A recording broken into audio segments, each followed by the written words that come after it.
Assalamualaikum warahmatullahi wabarakatuh.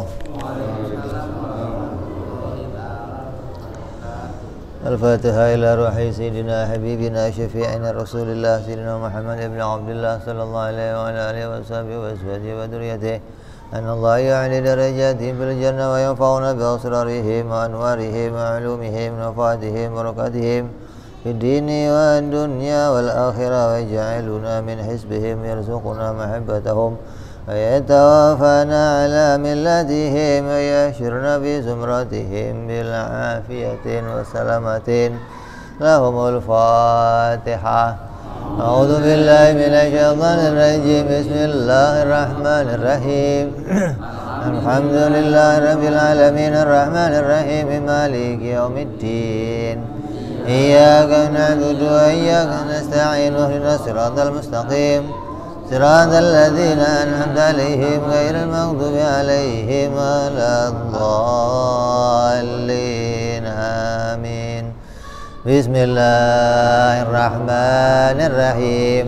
نويت التعلم والتعليم والتذكر والتذكير والنفع والانتفاع والإفادة والاستفادة والحث على التمسك بكتاب الله وسنة رسول الله صلى الله عليه وسلم والدعاء إلى الهدى والدلالة على الخير ابتغاء مرضاته وقربه وثوابه وحسن الخاتمة مع اللطف والعافية وصلاح العاقبة. Bismillahirrahmanirrahim. Alhamdulillahirabbil alamin bihi nasta'inu ala umuri dunya waddin. Salatu wassalamu ala Rasulillah sayyidina wa habibina wa syafi'ina wa maulana Muhammadin sallallahu alaihi wa ala alihi wa sahbihi ajma'in, amma ba'du. Qala musanniful kitab Habibul Imam Al-Habib Abu Abdullah Muhammad bin Yusuf As-Sanusi rahimahullah wa ghafara lahu wa liwalidih wa nafa'ana bihi fid darain. Allahumma iftah qulubana futuhal arifin wa bihidmatika wansur alaina birahmatika ya arhamar rahimin.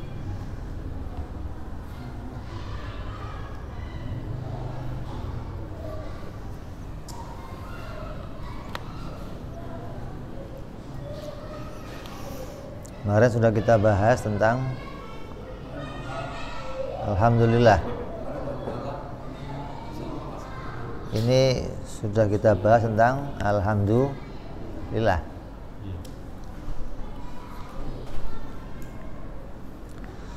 Terus wa syukru, adapun yang namanya syukur, dia ada pujian, ada syukur. Jadi ada puji, ada syukur. Wa syukru, yang namanya syukru atau syukur, huwa athana'ul bilisan au bi ghairihi minal qalbi wasairil arkani alal mun'imi bisababi ma'asda ila syakiri minan ni'ami. Syukur itu adalah pujian atau memuji. Juga bentuknya juga bisa sama. Syukur secara lughat itu bisa sama dengan puji secara istilah, yaitu memuji dengan lisan dan selainnya. Kalau kemarin kita bicara pujian secara bahasa, itu artinya perkataan yang baik. Berarti bentuknya hanya sebuah perkataan, tidak bisa dilakukan dengan yang lain selain perkataan. Itu namanya pujian. Nanti memuji itu bentuknya secara bahasa ya pasti perkataan. Nah, kalau syukur bentuknya enggak cuman perkataan, bisa berbentuk selain perkataan. Bentuknya apa? Bisa dengan hati, bisa pula dengan perbuatan badan. Jadi badan ini juga bisa mengaplikasikan, menampakkan rasa syukur gitu loh. Hati juga bisa menampakkan rasa syukur. Tapi kalau memuji pakai hati ya nggak bisa. Nanti ketemu cewek mau kamu puji, kamu diem aja. Pokoknya saya muji di hati. Ya nggak jadi pujian, namanya gimana pujian? Artinya pujian secara bahasa itu cuman pakai lisan. Tapi kalau syukur itu adalah bentuknya adalah menampakkan atau sebuah perbuatan. Nah, perbuatan itu bisa perbuatan dengan lisan, perbuatan dengan hati, atau perbuatan dengan anggota badan. Ini bentuknya lebih umum. Kalau pujian yang kemarin kita bahas secara lughat itu bentuknya hanya satu, secara lisan. Kalau sekarang ada pula namanya syukur atau menampakkannya dengan pujian sama, tapi menjadi bentuk rasa syukur.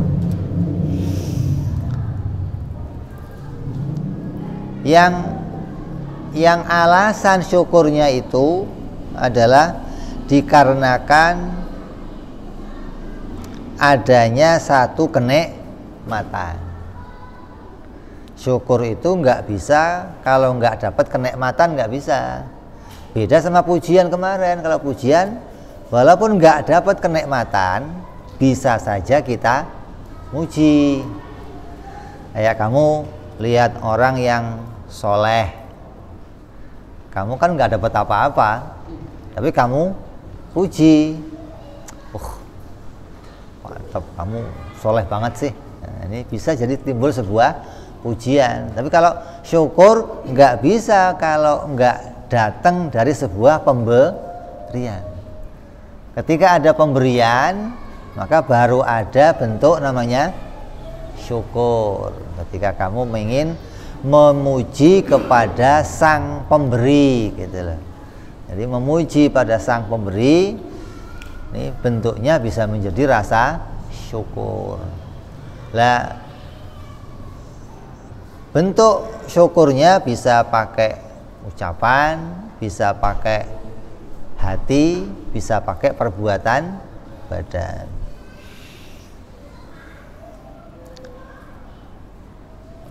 Alal mun'im bisa babi ma'asda ila syakir, dengan sebab telah diberikan satu kenikmatan kepada orang yang bersyukur.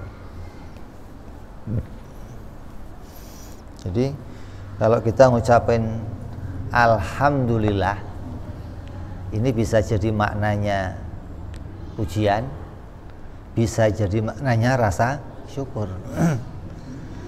Dia akan jadi pujian kalau bentuknya kepada tidak berkaitan dengan pemberian. Kamu muji keagungannya Allah, murni karena Allah itu agung, kamu puji dia. Memang Allah itu zat yang maha agung, maka kamu puji dia. Memang Allah itu zat yang maha ilmu, kamu puji dia. Memang Allah itu zat yang maha mendengar, kamu puji dia. Bentuknya jadi sebuah pujian. Tapi kalau kamu mendapat kenikmatan kemudian mengucapkan alhamdulillah, jadinya apa ini? Rasa syukur gitu. Karena adanya sebuah pemberian, kemudian kamu tujukan pujian itu kepada sang pemberi kenikmatan tersebut, maka jadinya sebuah syukur. Jadi kita bisa bedain kan tadi antara yang murni pujian walaupun bentuknya sama-sama alhamdulillah, ada yang alhamdulillah jadi bentuk rasa syukur. Lah syukur kok pakainya apa? Hati, ngelihatnya gimana? Kalau syukur pakainya mulut kelihatan. Alhamdulillah, makasih ya. Kamu baik banget sih. Ini bentuknya kelihatan. Lah, syukur yang nampaknya pakai hati gimana kelihatannya? Bisa dilihat nggak? Orang ini bersyukur tapi pakainya hati gitu.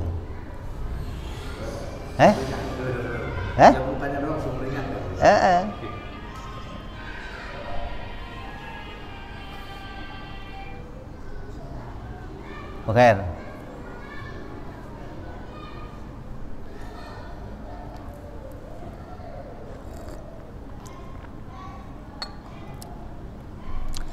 Seorang istri yang habis kamu kasih duit, kamu pulang kerja keringetan, Mak, nih bikinin saya kopi. Nih seharian saya kerja nih duitnya. Bikin kopi selesai, naruh di meja sambil dorong, minum tuh. Itu kelihatan lu gemes amat, kayak nampak nggak syukurnya gitu loh. Jadi hati itu bisa menampakkan rasa syukur. Ketika yang nuangin, Masya Allah, seneng dia. Ini berarti dia tuh orang yang terima, walaupun nggak ngomong, nggak usah ngomong, nggak begitu loh. Tehnya manis, nyuanginya sambil senyum. Ini udah teh pahit, tumpah-tumpah, suaranya klotak-klotak, gubrak. Ya Allah, ngenes kita lihatnya. Ini tampak jelas nggak ada rasa syukur. Kayak kamu terima rezeki dari Allah, mukanya ini orang nggak syukur, Allah kasih kok nggak, itu nampak gitu loh. Kamu nggak usah ngomong alhamdulillah sama Allah, kalau sudah senyum-senyum, oh berarti terima kasih nih hamba saya, gitu loh. Ini bentuk penampakan rasa syukur itu. Nah kalau pakai anggota badan gimana menampakkannya rasa syukur itu? Ya nyambut, pintu dibukain, nggak usah ngomong, kamu nggak usah ngomong. Kalau ada yang biasa ngasih kamu datang, terus kamu siapkan kursi, pintu kamu buka, itu yang ngasih sudah tahu, oh, ini orang tahu terima kasih ini. Kalau anjing itu ekornya gipit. Terus kalau udah lihat yang ngasih, jilat-jilat ya, ngos-ngos kepalanya. Kucing begitu kan? Kalau dikasih, tahu terima kasih dia. Gimana caranya? Ya enggak cuma makasih ya bos, enggak. Dia pakai badannya ini bentuk rasa syukur yang ditampakkan gitu loh. Jadi menampakkan rasa syukur kepada Allah itu enggak hanya pakai ucapan alhamdulillah saja. Walaupun alhamdulillah itu sudah bentuk ucapan yang luar biasa ketika kamu barengi dengan kesadaran. Apa sadarnya? Bahwa yang saya terima ini betul-betul dari Allah Subhanahu wa ta'ala. Saya nggak ikut sama sekali mendatangkan semua ini. Nah ini baru alhamdulillahnya beres. Sebagaimana alhamdulillah yang diucapkan oleh Nabi Sulaiman alaihissalam. Kurang kaya apa Nabi Sulaiman? Raja, enggak cuman raja dunia manusia, dunia jin sekalian dia jadi rajanya. Enggak tanggung-tanggung itu ya. Ini raja yang luar biasa nih. Nabi Sulaiman punya kebiasaan kalau habis sholat itu duduk-duduk di teras masjidnya. Kalau lihat orang fakir dideketin. Al miskinu jalisun ma'al miskina. Orang yang fakir itu ya duduknya bareng sama orang fakir lagi. Nabi Sulaiman yang ngomong itu. Coba, ini menghina apa gimana coba? Kamu kan melarat, duduknya sama saya yang melarat lagi. Udah ngobrol asik. Itu setiap hari begitu. Cari orang melarat, diajak duduk. Tidak pernah merasa punya ini semua, nggak pernah. Memang kenapa? Kamu nggak punya, saya nggak punya. Ini semua punya Allah. Ini bisa begitu. Itu alhamdulillah baru beres kalau begitu. Bukan alhamdulillah tapi menganggap Allah saya telah berhasil mengumpulkan segalanya. Alhamdulillah. Alhamdulillah tapi merasa ini semua hasil usahanya, kan repot. Alhamdulillah Allah telah menolong saya menghasilkan ini semua. Ini semua hasil gimana sih?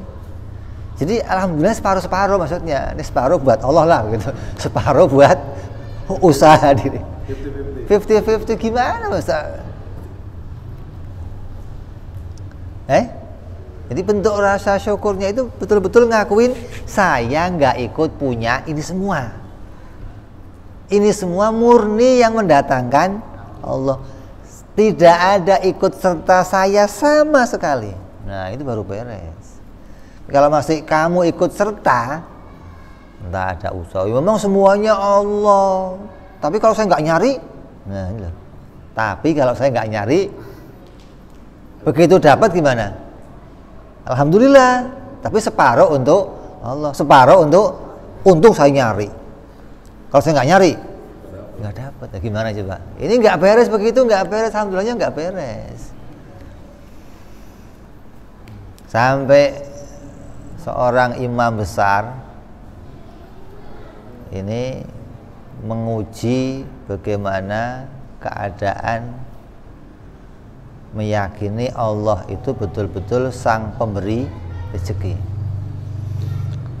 bahwa saya itu nggak ikut-ikut usaha apapun atas yang saya dapat, semua Allah. Dia nyari tempat yang nggak pernah didatengin manusia, pelosok yang jauh, yang pokoknya yang baru ke situ dia doang dah, begitulah. Ada gua, dia masuk, dia diam di situ.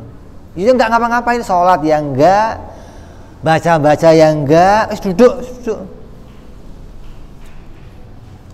Ya sehari 2 hari kuat, 3 hari kan pingsan juga lama-lama. Mulai nyender, klepek-klepek jatuh. Nggak lama Allah jadikan hujan yang luar biasa sampai ada musafir yang masuk ke situ. Karena hujannya deras, maka dia nyalain api unggun, maka dilihat ada orang tergeletak di situ, dipegang masih hidup, maka diambil, dideketin api unggun, diangetin, terus disuapin itu dia diem macam nggak mau masuk, itu nggak, sampai sama yang tadi itu dicangal, dimasukin. Begitu masuk, ha ketawa. Kan hari ini begitu masuk ketawa, ini yang kan kaget. Itu bagaimana sih, ditolong banget malah ketawa. Artinya apa? Betul, memang saya nggak ikut apa-apa, begitu loh. Kalau Allah menghendaki masuk, Allah akan memaksa itu masuk walaupun saya nggak usaha, gitu. Sampai dicangap, dimasukin, dia betul ternyata saya nggak ikut ngapa-ngapain. Ini prakteknya orang-orang yang betul hati sudah jadi kepada Allah. Sudah bisa sampai bahwa segalanya ada di ilmunya Allah. Segalanya itu atas kuasa, kudrat, iradatnya Allah. Ini baru bisa begitu. Kamu jangan ngetes. Pulang masuk kamar, pokoknya saya mau diem aja. Paling didobrak sama bapak kamu, dipantungin. Kamu jangan ngedan. Jadi ini bentuk munculnya kalimat betul-betul alhamdulillah. Saya nggak ikut-ikut apa-apa, semuanya datang dari pertolongannya Allah. Ini baru beres ya begitu. Nah, Nabi Sulaiman itu nabi yang bisa bersyukur yang luar biasa. Kerajaannya kan tahu sendiri kerajaan Nabi Sulaiman. Ketika Ratu Bilqis itu mengirimkan hadiah berupa emasnya ditaruh di atas punggungnya unta yang untanya dihias, emasnya taruh dalam peti, petinya dihias, kirimkan ke Sulaiman. Kalau dia terima, dia bukan nabi. Ini mau ngetes Nabi Sulaiman. Dikasih tahu sama burung hudhud itu mau bawa emas Nabi nanti pakai peti. Itu. Tolong tong-tong sampah bikin dari emas semua. Kandang kuda bikin dari emas semua, itu semua. Sudah. Begitu Ratu Bilqis masuk, tongnya dari emas, bingung dia. Ini tempat sampah dari emas, kacau. Wah, nggak bakal diterima udah ini. Bawa pulang. Ente menghargai emas segitu sampai ente, astagfirullah. Ini di sini nggak kepake, begitu nggak kepake. Hanya untuk injekan kaki, pakainya emas. Kayak zamannya siapa? Sohibul Kahwa siapa? Abu Hasan Asyadzili. Anjingnya pakainya kalung emas.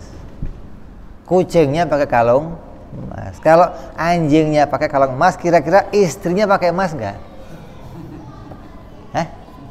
Pakai enggak? Ya gila namanya. Kalau anjingnya pakai emas, istrinya pakai emas, gila namanya. Kata dia, ini enggak kepake buat saya. Enggak ada istrinya pakai emas, ini enggak ada. Kenapa? Enggak ada harganya apa ini? Yang pakai kamu nih, kucing pakai anjing. Jadi kalau ada anjing kok keluyuran pakai emas, wah punya Abu Hasan ini, jangan diganggu. Enggak ada yang berani pegang. Apalagi kok nyolong emasnya, enggak ada yang berani gitu. Nah, satu ketika Nabi Sulaiman dalam ceritanya jalan melewati satu lembah, ada rombongan semut. Kemudian pasukannya berhenti, ada yang mengatakan pasukannya berubah jalur menghindari pasukan semut. Artinya ketika semut itu ngomong, semua semut sekarang kita pindah jalur. Kenapa? Nabi Sulaiman akan lewat bersama tentaranya. Kalau kamu nggak minggir sekarang, kamu akan diinjak-injak oleh tentara Nabi Sulaiman. Maka Nabi Sulaiman tersenyum mendengar kata-kata semut, malah dia yang minggir. Bukannya semut yang suruh minggir, malah dia yang semutnya terima kasih sama Nabi Sulaiman. Terus akan memberikan hadiah untuk Nabi Sulaiman. Apa hadiahnya? Gula 1 butir. 1 butir gula. Itu semutnya naik dari kaki sampai diletakkan sendiri ke lidahnya Nabi Sulaiman. Kalau Nabi Sulaiman menerima, dia nabi asli. Kalau dilepehkan, dia bukan nabi. Itu nempel ke lidahnya. Alhamdulillah. Coba. Itu tandanya apa? Rezeki sedikit apapun kamu harus syukur. Kita nggak boleh nolak rezeki. Cuman segini. Lah, segininya kamu coba sama gula 1 gitu. Apa enggak? Gula 1 disyukuri sama Nabi Sulaiman. Alhamdulillah. Ini pemberian dari Allah Subhanahu wa taala. Itu bentuk betul-betul menampakkan rasa syukur. Kalau kamu kan alhamdulillah tapi cemberut. Alhamdulillahnya iya, mukanya nggak ngenakin maksudnya. Segini doang. Ini cirinya. Makanya Nabi SAW itu nggak pernah protes, nggak ada Nabi yang pernah protes untuk urusan rezeki, nggak ada. Doa yang pernah dipanjatkan Nabi minta nambah dari pemberian Allah itu cuma ilmu. Rabbi zidni ilman. Ya Allah, tambahkanlah untukku ilmu. Selainnya nggak pernah minta nambah. Apalagi istri, nggak pernah minta nambah. Ya Allah, zidni zauj. Nggak ada Nabi tambahkan untukku istri, nggak ada. Yang minta ditambah apa? Ilmu. Kalau rezeki cukup, merasa cukup karena dia menggantungkannya kepada Allah Subhanahu wa taala. Jadi bentuk rasa syukur itu harus disadari bahwa ini betul-betul murni datang dari Allah. Saya nggak ikut serta. Jadi jangan 50-50. Memang semua dari Allah. Kalau saya nggak nyari, ya nggak dapat. Memang yang nyembuhin Allah. Kalau saya nggak berobat, kalau saya nggak pakai masker gimana? Kan sakit juga saya. Akhirnya masker laris. Gara-gara kalau nggak pakai masker sakit. Memang Allah yang bikin sakit, tapi kan harus pakai masker saya biar nggak sakit. Nah, ini. Jadi dirinya itu masih punya usaha yang dirasa ikut andil menghasilkan sesuatu, kan berat. Nggak terus meyakini ini murni dari Allah semua, saya mah nggak ikut-ikut. Allah bisa mendatangkan ini dengan sebab ataupun nggak dengan sebab. Ya kan sering saya ceritakan bagaimana Nabi SAW mengatakan tidak ada yang namanya penyakit menular, tidak ada penyakit keturunan. Kata Nabi, kalau memang ada penyakit menular, ada penyakit keturunan, yang pertama sakit itu keturunan siapa? Kalau nularnya dari siapa? Kalau keturunan siapa mulai sakit itu? Oh ini batuk ini namanya kencing manis penyakit keturunan. Ya, yang pertama nurun penyakit itu Nabi Adam dong berarti. Nabi Adam sumber bagaimana sih, parah yang begitu? Nabi Adam kok sumber penyakit bagaimana? Karena kalau penyakit keturunan berarti kan sumber dari moyang-moyang. Jadi pertama yang jadi sumber penyakit siapa? Hingga Allah itu mampu menjadikan seseorang sakit nggak usah pakai adanya sebab gitu. Jadi kalau tanya, saya perutnya sakit nih, dipikir kenapa ya? Makan sambel, akhirnya Allahnya lupa gara-gara sambel nih, begitu akhirnya. Itu jangan ke arah itu. Kalau sakit, ya Allah pasti sakit. Sudah begitu saja. Adapun nanti kok mundur, mungkin sebabnya saya makan sambal, itu belakangan. Tapi pertama nemunya langsung ke Allah. Jangan begitu sakit perut, kenapa kok sakit? Makan apa saya? Allahnya ke belakangan. Oh, ini parah ini. Jadi yang duluan nemu Allah dulu, dibikin sakit. Mau ada sebab, nggak ada sebab, Allah bisa bikin sakit, begitu saja. Mau ada sebab, nggak ada sebab, Allah bisa mendatangkan kenikmatan. Kita bersyukur kepada Allah atas segala nikmat yang kita terima, nggak kita gandengkan dengan apapun. Semuanya didatangkan oleh Allah Subhanahu wa Ta'ala. Maka pujian yang seperti itu nilainya nggak terukur di akhirat. Nilainya nggak terukur di akhirat. Kamu dikasih uang 1 miliar, banyak nggak kira-kira? Pernah dapat? Pernah? Begitu nerima plek itu pingsan dulu kamu kali ini. Ini 1 miliar buat kamu gitu. Masya Allah. Itu dengan kamu mengucapkan alhamdulillah, itu nilainya di akhirat lebih besar alhamdulillah dari 1 miliar yang kamu terima itu.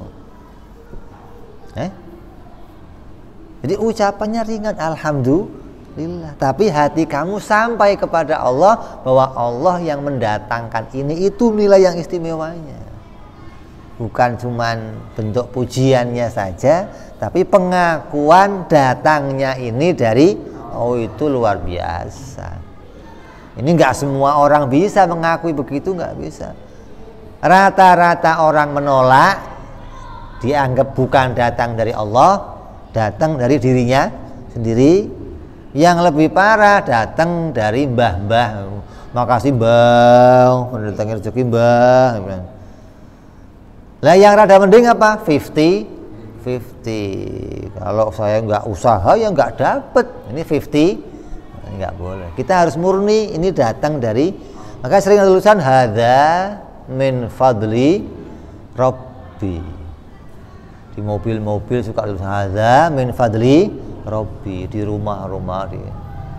Nah itu tapi harus murni datang dari Allah, jangan 50-50. Jangan kalau saya nggak nyari, ya nggak fadlillah ini mah, ta'abillah. Susah juga kalau saya nggak nyari, ini nggak beres. Jadi harus kembali kepada ini, penting ini. Kalau kamu nggak sampai alhamdulillahnya kok bunyi, tapi hatinya nggak punya pegangan seperti itu, nggak ada stromnya, nggak ada, ya, nggak ada nilainya, nggak berharga di hadapan Allah, nggak berharga, nggak. Di alhamdulillah, tapi kok 50-50 itu nggak ada berharga, nggak. Nah, yang berharga alhamdulillah memurnikan diri datang dari Allah. Makanya katakan orang bisa ikhlas itu hanya dengan ngaji tauhid. Ikhlas yang benar hanya dengan ngaji tauhid. Kamu nggak ngaji tauhid, ikhlasnya nggak bakal benar, nggak. Ikhlasnya mesti setengah. Ya Allah, ibadahku ini ya Allah hanya untukmu. Ibadahku yang ku kerjakan ini hanya, berarti ibadah ini datang dari diriku sendiri dan ini hanya untukmu, nggak ada untuk yang lain ya Allah.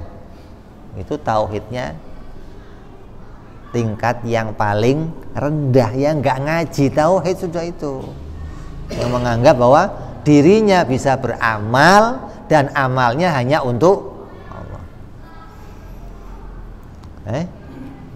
Nah, kalau yang mau dimurnikan bagaimana? Ya dirinya nggak bisa beramal. Bahwa amal ini didatangkan oleh Allah Subhanahu wa ta'ala. Makanya orang tauhid kalau ngartiin iyyaka na'budu wa iyyaka nasta'in, itu ngartinya dibalik. Iyyaka nasta'in wa iyyaka na'budu. Karena pertolonganmu ya Allah, aku bisa ibadah.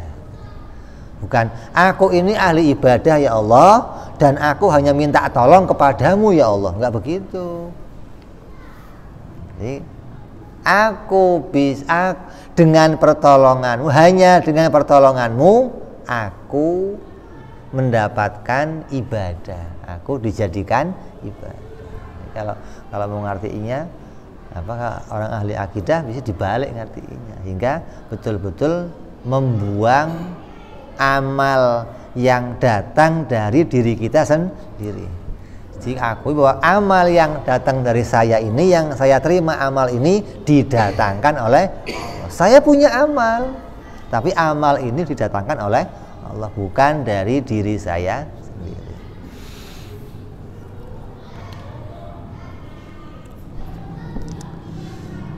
Fa bainahu wa bainal hamdi umumun wa khususun min wajhin. Jadi antaranya syukur dan alhamdulillah dan puji itu ada makna umum dan makna khusus dari satu sisi, dari suatu sisi, yakni annal hamda a'ammu. Alhamdu itu umum, satu sisi dia menang, lebih umum. Kok lebih umum? Artinya lebih umum baik itu dapat kenikmatan ataupun enggak dapat kenikmatan. Minasyukri bihasabil muta'alliq, dengan sebab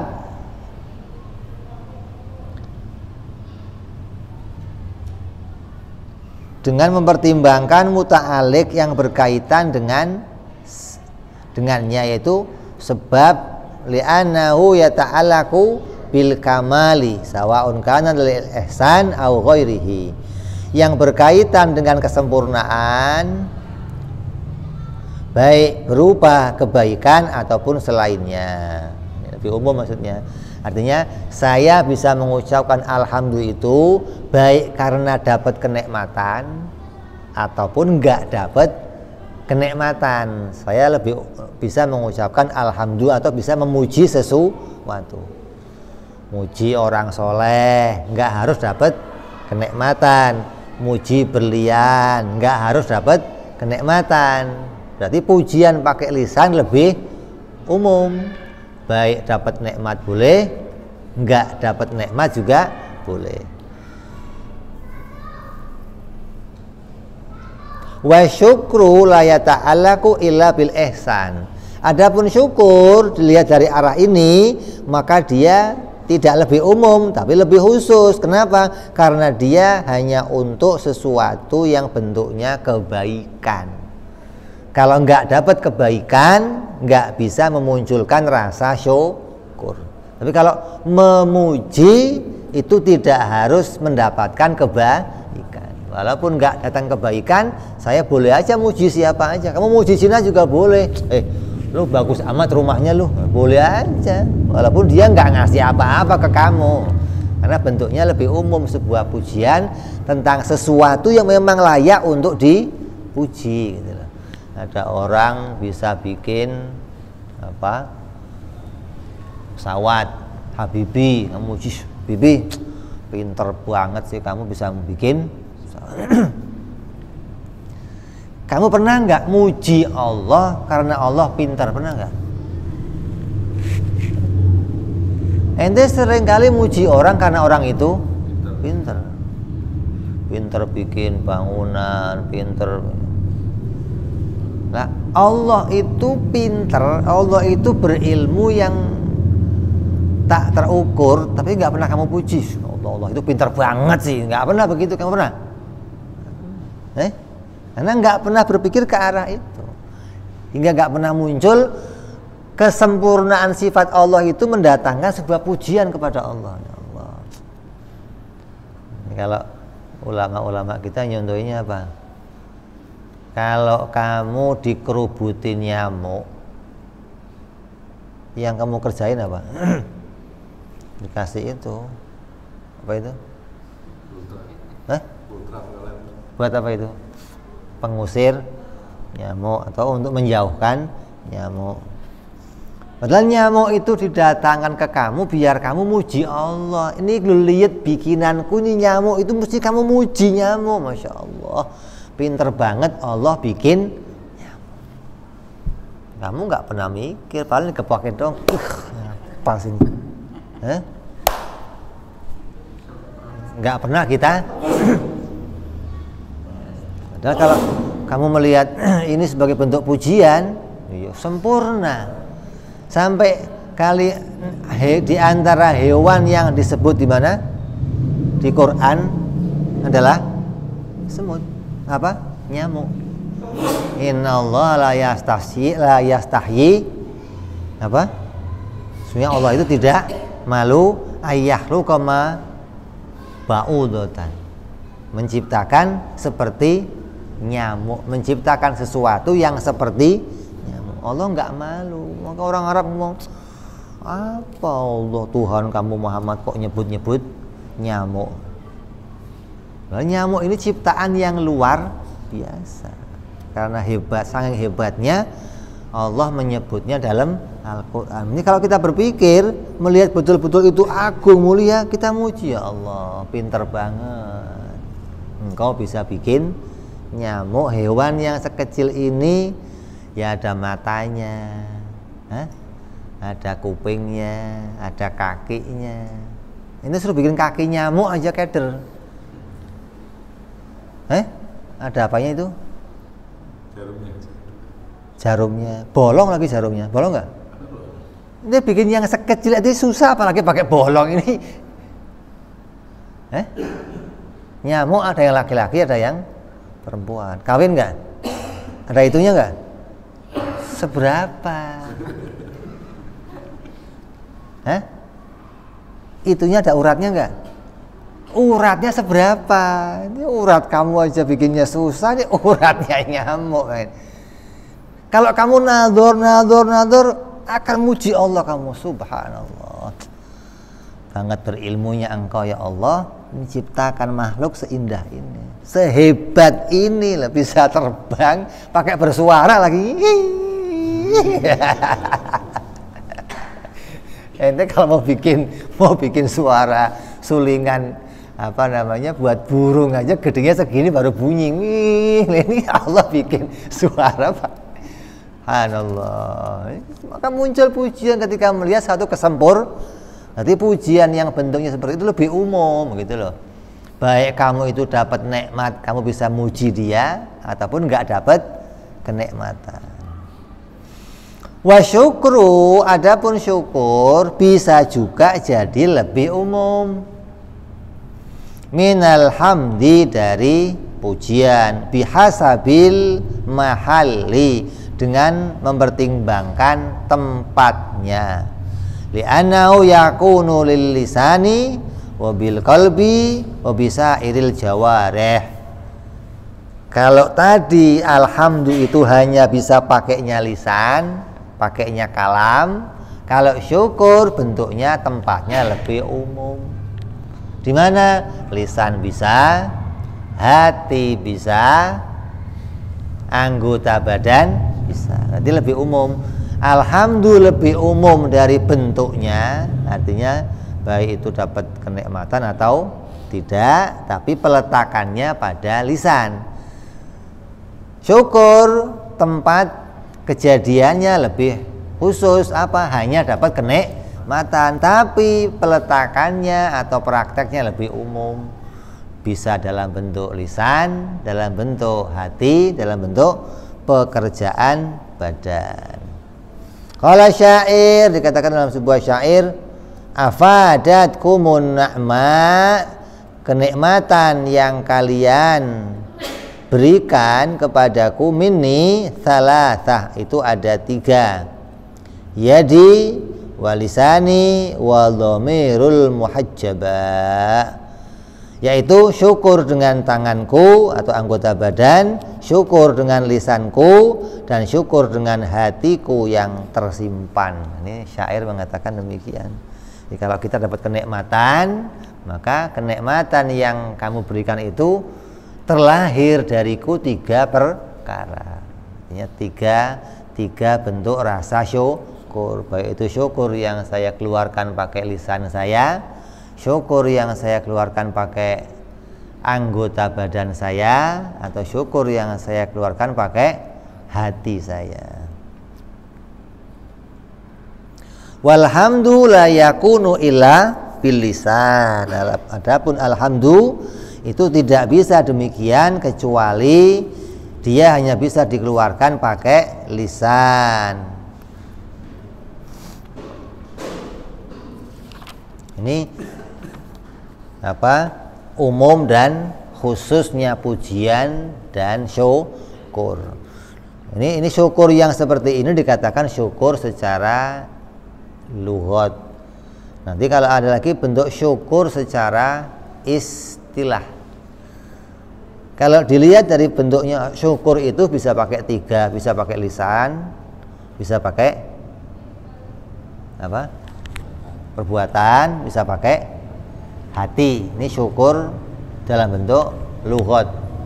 Kalau syukur 3 ini mestinya berarti semua orang itu bisa nampak syukurnya.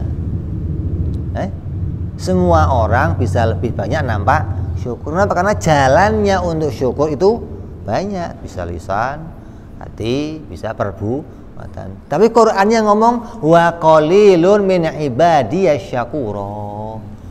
Dan sedikit sekali dari hamba-hambaku yang bisa bersyukur. Gimana ini?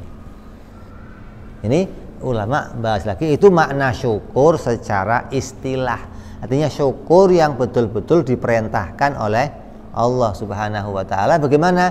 3 ini tadi dijadikan satu dalam satu perbuatan. Kalau ini kan bisa pisah.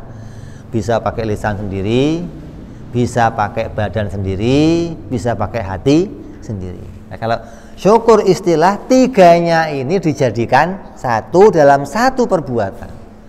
Jadi satu perbuatan itu menampakkan syukur kepada Allah dengan lisannya, dengan perbuatannya, dan dengan hatinya. Apa contohnya? Perbuatan yang di dalamnya ada 3 perkara ini sebagai penampakan syukur kita kepada Allah. Lisan, badan, hati. Apa? Sholat. Ini sholat satu perbuatan yang harus 3-3-nya ini. Lisannya harus bunyi, badannya harus bergerak, hatinya harus hadir. Ini bentuk rasa syukur secara istilah.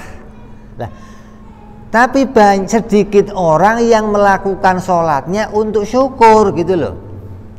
Sholat mah sholat, tapi nggak menampakkan rasa syukur. Kadang terpaksa sholat. Ada yang sholatnya mencucu-mencucu, ada yang Allah. Maka dikatakan wa qalilun min ibadiya syakur, dan sedikit sekali hamba-hambaku yang bisa bersyukur. Ini syukur yang tiga ini jadi satu gitu loh.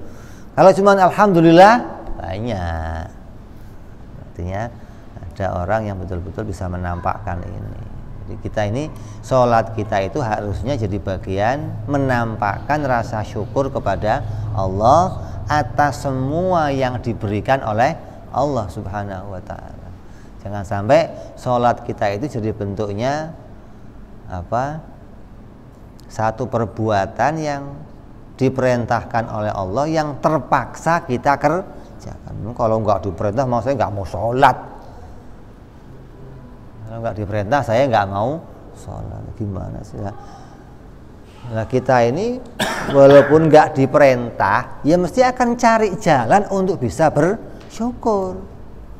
Karena kita mendapatkan segala kenikmatan itu, kamu nggak ditawarin lagi, kamu dipaksa terima nikmatnya Allah. Allah ngasih kamu nikmat itu maksa, terima. Kayak tadi disuapin, dipaksa untuk jadi kamu nggak bersyukur begitu loh. Nah, bentuk rasa syukurnya tadi dengan mengumpulkan tiga perkara ini jadi satu dalam satu perbuatan. Ketika sholat, ya kamu mulutnya harus bunyi, hatinya harus hadir, badannya betul-betul bergerak sesuai dengan keridhaan, sesuai dengan keikhlasan kamu, hingga itu nampak sebagai rasa syukur kepada Allah Subhanahu wa ta'ala. Jangan sampai nanti nggak demikian.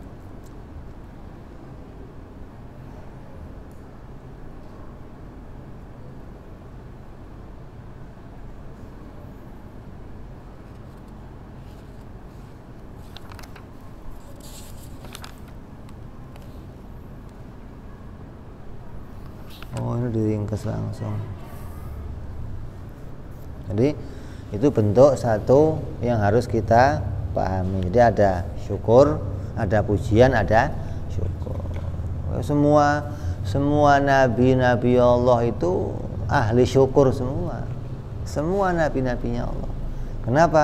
Karena mereka betul-betul tahu semua ini datang dari Allah Subhanahu wa ta'ala. Enggak ada yang datang dari dirinya sendiri, nggak ada yang datang hasil usahanya, nggak ada. Semuanya dikembalikan, ini semua betul-betul bentuk syukurnya kepada Allah Subhanahu wa ta'ala.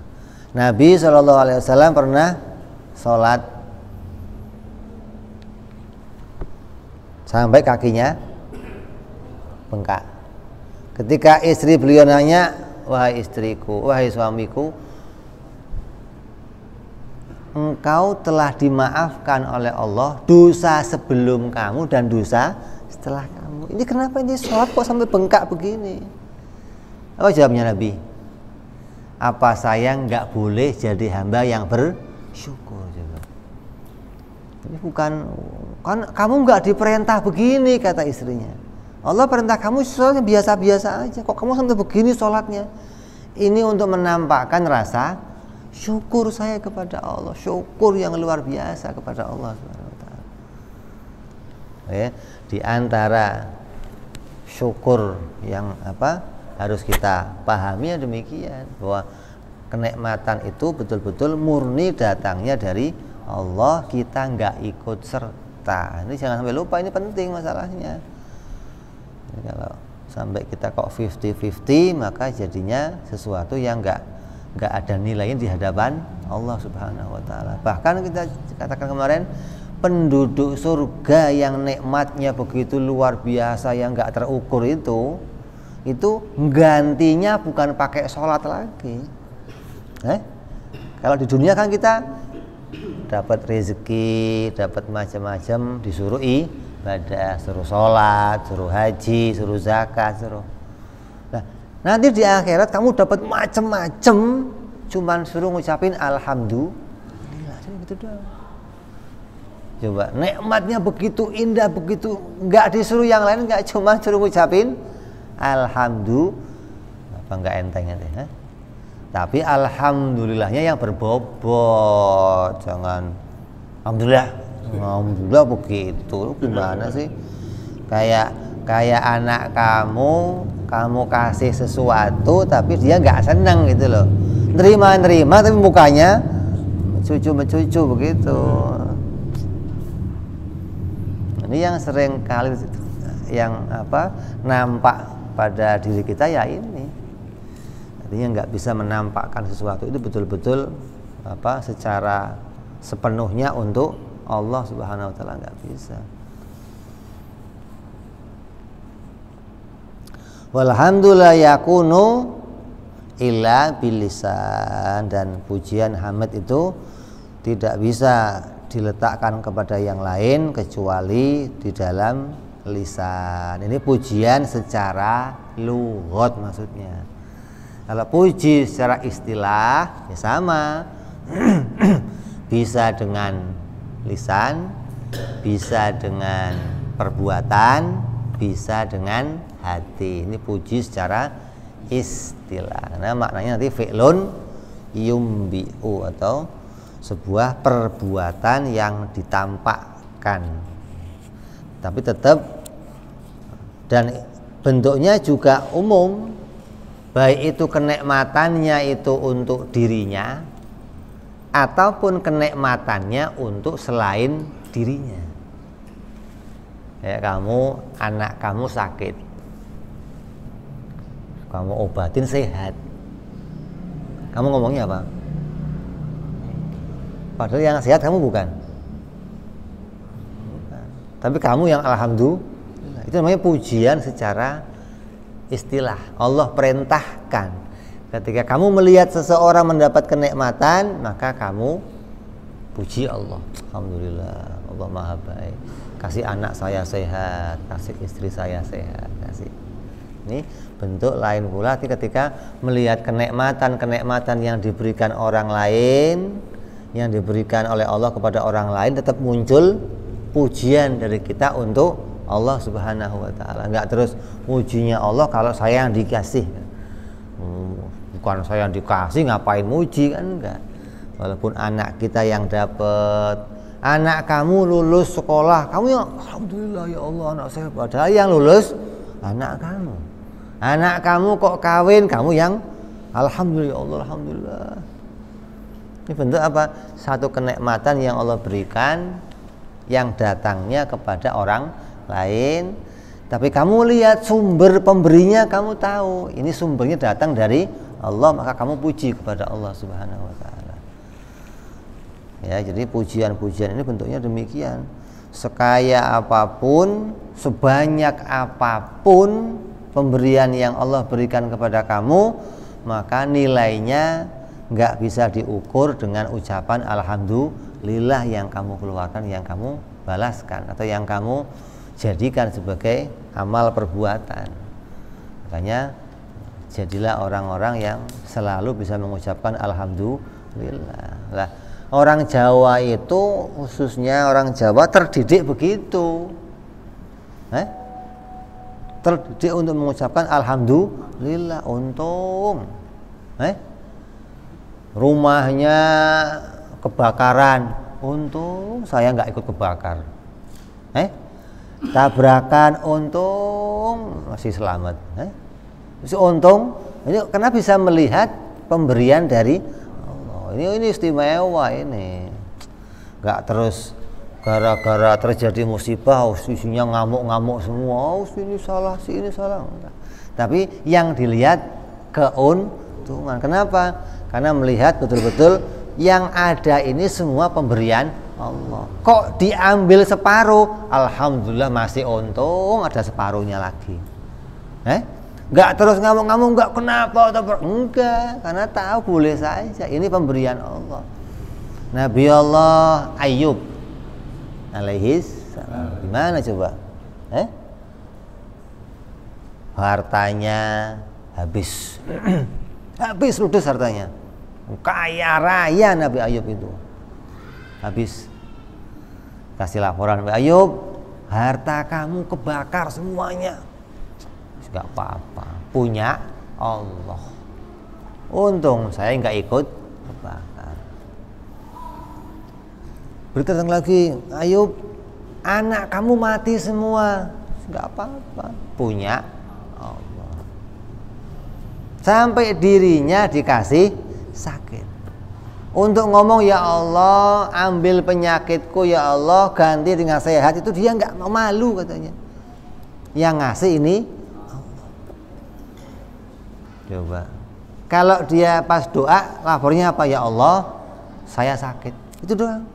Nggak terus sembuhkan saya, enggak. Tapi kalau doa, ya Allah, saya sakit. Nggak terus sembuhkan saya ya Allah. Nggak pernah Nabi Ayub begitu, nggak pernah. Coba. Kenapa nggak pernah? Satu, malu, sehatnya lebih panjang dari sakitnya. Yang kedua, Allah berilmu, nggak usah diingetin gitu loh.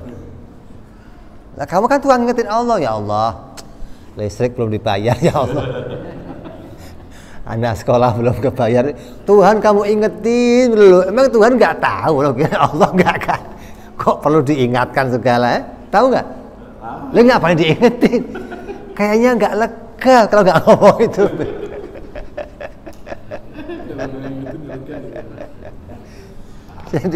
Jadi bentuknya itu sudah jauh. Nabi Ayub yang begitu keadaannya ngomongnya cuman ini sagim, ya Allah saya sakit. Nggak pernah ngomong yang lain. Nah, kenapa? Karena memang yang namanya para nabi itu pantangan untuk mengeluh sama manusia, mengeluh sama siapa aja nggak boleh. Ini seorang nabi, menerima pemberian apapun karena upah nggak boleh. Ini pantangan nabi itu. Nabi Musa alaihissalam ketika pergi dari Mesir itu keadaannya sendirian, sudah modalnya tongkat, kemana-mana bawanya, sampai ke negerinya Nabi Syuaib itu keadaannya sudah nggak ada, sudah miskin, lapar, sampai duduk di bawah pohon, doanya apa? Ya Allah, apa doanya itu? Apa? Ilaikal Allah, ya Allah, aku hanya menunggu pemberianmu yang hanya pemberianmu yang terbaik. Doanya itu doang. Padahal keadaannya wis lapar. Begitu ada seseorang wanita yang mau ngambil air, ditolong Nabi Musa sampai bisa ngambil air, diajak pulang ke rumahnya mau disuguhin makan. Apa kata Nabi Musa? Kalau ini upah tadi saya mengambilkan air, pantangan Nabi menerima upah. Nabi enggak pantangan menerima upah. Kalau itu sebuah bentuk pertolongan. Beda kalau pekerjaan. Kalau emang saya niatnya nolong, saya enggak nerima upah. Dan Nabi Syuaib Nabi juga, pinter ngomong juga, begitu kan?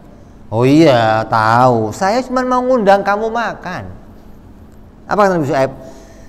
Saya mau menyediakan makan. Pantangan untuk saya kalau sudah mengeluarkan, mengambil kembali. Gimana itu?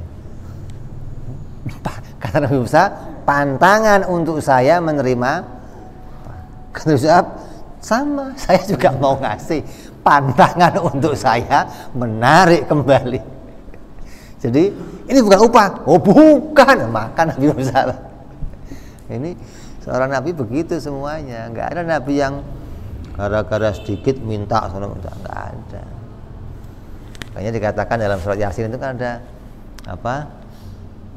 Ikutilah seseorang yang tidak pernah minta. Di Yasin ada itu kan, gimana Habibun Najjar, seorang orang-orang Yunani mengumumkan kepada kaumnya harus kita ngikutin seorang utusan yang dia nggak pernah minta upah. Memang Nabi itu nggak pernah minta upah karena dia menyadari bahwa semua ini datangnya dari Allah Subhanahu wa Ta'ala. Terus disingkat di sini, wassalatu minallahi ala rasulih ziyadatan takrimatin wa in'amin.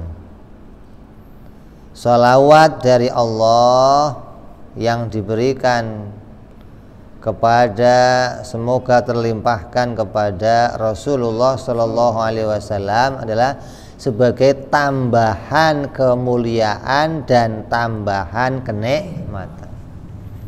Nabi itu sudah dipenuhi oleh Allah kenikmatan. Nabi, para nabi itu oleh Allah dilimpahkan seluruh kenikmatan. Kalau kita kok sholawat sama Nabi, setelah baca pujian, kemudian wassalatu wassalamu ala Rasulullah, salawat dan salam kepada Rasulullah. Bentuknya apa? Oh, ini bentuknya adalah tambahnya satu kemuliaan. Semoga kita doa, ini bentuk salat, bentuk doa, semoga Allah menambahkan kemuliaan untuk para nabi dan menambahkan kenikmatan. Itu bentuknya sholat. Jadi kalau sendiri namanya sholat, kalau banyak namanya sholawat. Itu sholawatan berarti banyak, sholawat namanya sholawatan. Kalau satu namanya sholat atau apa, doa yang khusus untuk Nabi Muhammad Sallallahu Alaihi Wasallam. Lah, sholawat itu bisa punya 3 makna. Ada sholawat yang ditujukan untuk Nabi dan keluarganya Nabi. Ada sholawat itu ditujukan pula bisa jadi keluarga, itu bisa jadi keluarga yang bentuknya nasab, anak, istri, cucu-cucunya, semua nasab itu. Atau keluarga Nabi, sholawat untuk para nabi dan keluarganya bisa juga bentuknya kepada orang-orang yang menerima, tidak boleh menerima zakat. Ada keluarga Nabi yang dia nggak boleh menerima zakat, yaitu Bani Hashim dan Bani Muttalib. Ini 2 keluarga ini nggak boleh menerima zakat, nah, dikatakan sebagai keluarganya Nabi. Nanti sholawat untuk Nabi dan keluarganya. Ini keluarga ini maknanya bisa jadi keluarga itu anak, cucu, mantu, terus istri. Bisa jadi keluarga itu Bani Hashim, Bani Muttalib. Bisa jadi keluarga itu seluruh umatnya, karena umatnya Nabi termasuk kelompoknya Nabi gitu. Jadi dalam makom doa itu bisa jadi sebuah permintaan untuk memberikan keamanan, keselamatan bagi seluruh umat Nabi Muhammad SAW. Jadi tinggal bagaimana kemauannya ketika mengucapkan. Tapi sholawatnya itu adalah tambahnya kebaikan. Keluarga Nabi ya begitu. Allah telah muliakan mereka menjadi keluarganya Nabi. Kita doakan, kita mintakan tambahnya kemuliaan untuk mereka semuanya. Jadi keluarga Nabi sudah mulia, apalagi terus kita tambahkan lagi, berarti kita ingin kemuliaan itu ditambah oleh Allah Subhanahu wa Ta'ala. Ada orang yatim di zaman Nabi yang ketika Idul Fitri Nabi melihat dia menangis. Kemudian disamperi waktu Nabi mau berangkat sholat Id, anak-anak lagi main-main pakai baju baru, itu anak nangis di pojok. Dipanggil sama Nabi, Ta'ala, kenapa kamu? Anak ini nggak kenal Nabi, nggak kenal, kalau ini Muhammad Rasulullah nggak kenal. Iya paman, saya ini sebatang kara. Terus di mana bapak kamu? Pak saya mati ikut perang bersama Nabi Muhammad. Nggak ngerti kalau ini Nabi Muhammad. Ibu kamu di mana? Ibu saya kawin lagi. harta warisan saya diambil sama emak saya, dibawa lari sama laki yang baru. Jadi saya terlunta-lunta sekarang, wahai paman. Hingga saya melihat anak-anak punya baju baru, saya nangis. Saya nggak punya baju baru. Apa kata Nabi? Kamu mau nggak jadi saudaranya Fatimah? Mau nggak kamu jadi saudaranya Hasan Husain? Mau nggak kamu jadi anaknya angkat Nabi Muhammad? Oh ya, jingklak dia. Mau ya. Barulah dia tahu ini Rasulullah. Dia bawa pulang sama dia. Sama Nabi dibawa pulang, dikasih pakaiannya Sayyidina Hasan, masih kecil kan.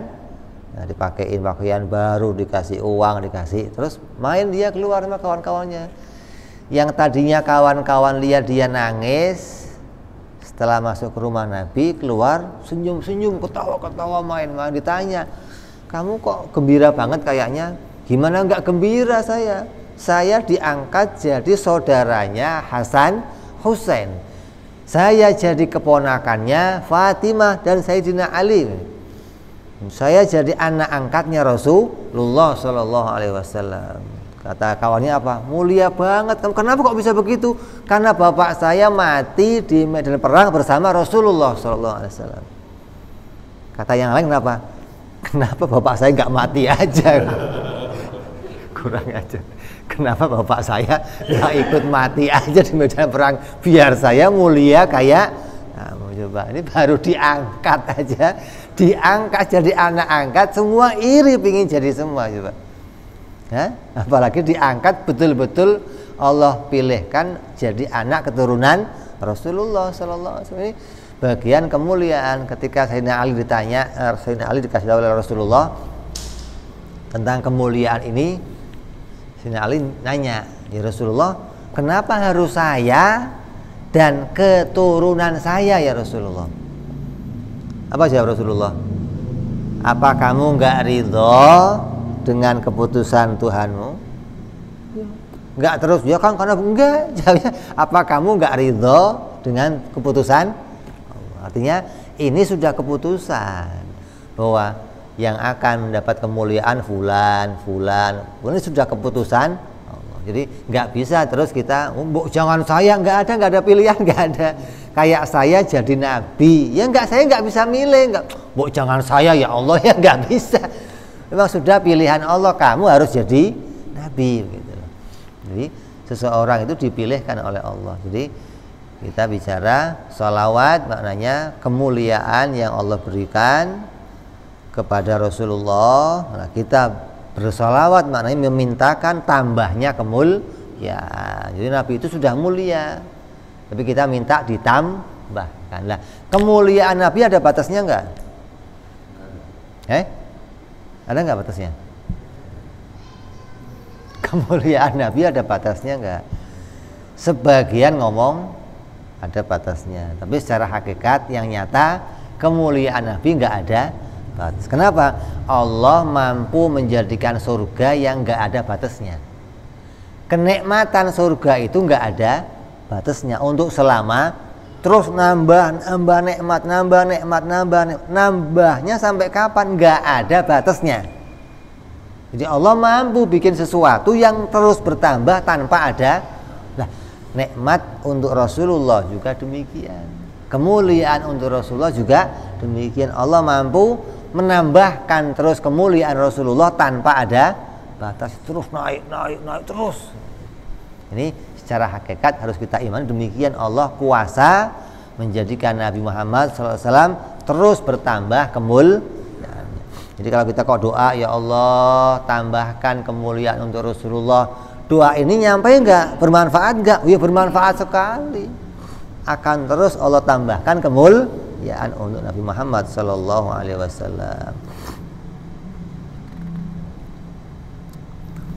Terus wassalatu minallah ala rasul ziyadatan takrimatin wa in'amin, wassalamuhu dan salam alaihi, salam kepada Rasulullah sallallahu alaihi wasallam atau salamnya Allah kepada Rasulullah, ziyadatan ta'mim lahu wa tayyibi tahiyatin wa a'dham, tambahnya keselamatan, penghormatan yang baik dan pengagungan baginya. Allah kok ngucapin salam untuk Nabi. Assalamualaikum ya Rasulullah. Makanya Allah menambahkan keselamatan. Ketika Siti Khadijah mendapatkan salam dari Allah, Jibril alaihissalam datang ke rumah Rasul, disambut sama Nabi. Nabi dengar, oh suaranya Jibril, langsung dibukain sama Nabi. Siti Khadijah lagi masak di belakang. Begitu masuk, kata Jibril, istri kamu lagi masak kue. Nanti kalau dia datang kemari, bilangin dapat salam dari Allah. Dia dapat salam dari Pak Lurah aja bangganya luar biasa. Masa Pak Lurah kirim salam sama saya? Iya. Ini dapat salam dari Allah. Begitu datang Siti Khadijah, suguhin makan sama Nabi. Ya Rasul, makan dulu ya Rasul, disiapin. Nabi senyum gitu. Dia, kenapa kok senyum? Sampai ditata semua makan. Cerita Nabi, tadi Jibril datang. Terus ngomong, kamu dapat salam dari Allah. Apa kalimatnya? Allahumma antas salam wa minkas salam wa ilaika ya'udus salam. Itu doa Siti Khadijah dari situ. Ketika mendapatkan salam dari Allah. Kenapa?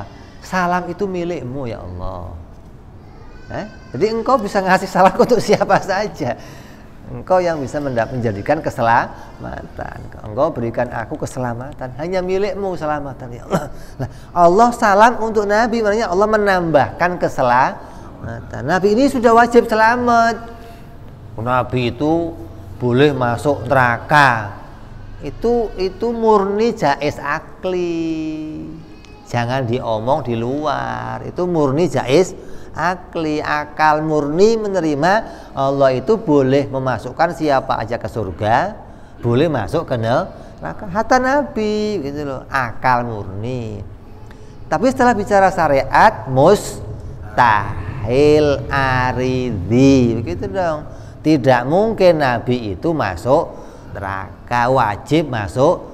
Kenapa? Karena cocok dengan ilmunya Allah. Di ilmunya Allah Nabi akan masuk surga, ya wajib masuk surga. Jadi selamatnya Nabi itu pasti. Lah, kok ditambah lagi keselamatan? Ini Allah menambahkan terus keselamatan, keamanan. Kalau dikisahkan ini menyangkut nanti tentang bagaimana keadaan Nabi di padang mahsyar. Ketika semua manusia dalam ketakutan, semua manusia dalam, tidak terkecuali hingga para nabi. Hingga Nabi ketika ditanya, ya Nabi Allah, apa kamu sudah sampaikan risalahku untuk kamu? Diem, lupa, saya nggak ngerti ya Allah. Nggak bisa jawab. Nabi nggak bisa jawab. Kenapa?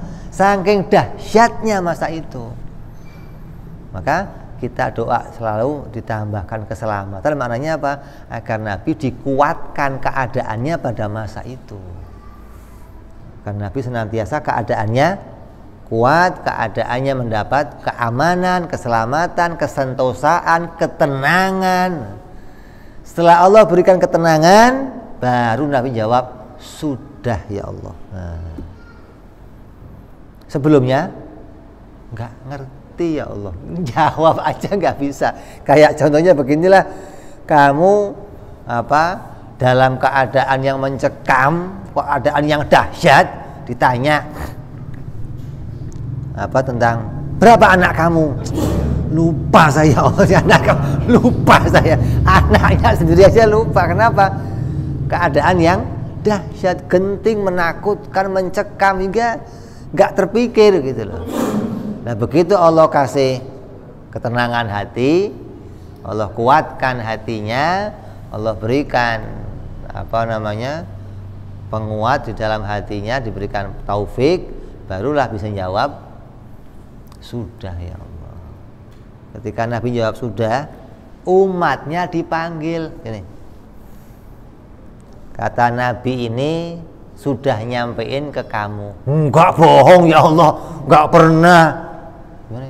Umatnya sekompak, kaumnya jawab, bohong, enggak pernah ya Allah, saya sedikit pun enggak pernah dapat petunjuk dari dia ya Allah. Andai ada, saya akan ikut ya Allah petunjuk itu. Kurang ajar nggak ini? Ditanya lagi, mana buktinya kamu nyampein? Buktinya apa coba? Buktinya apa coba?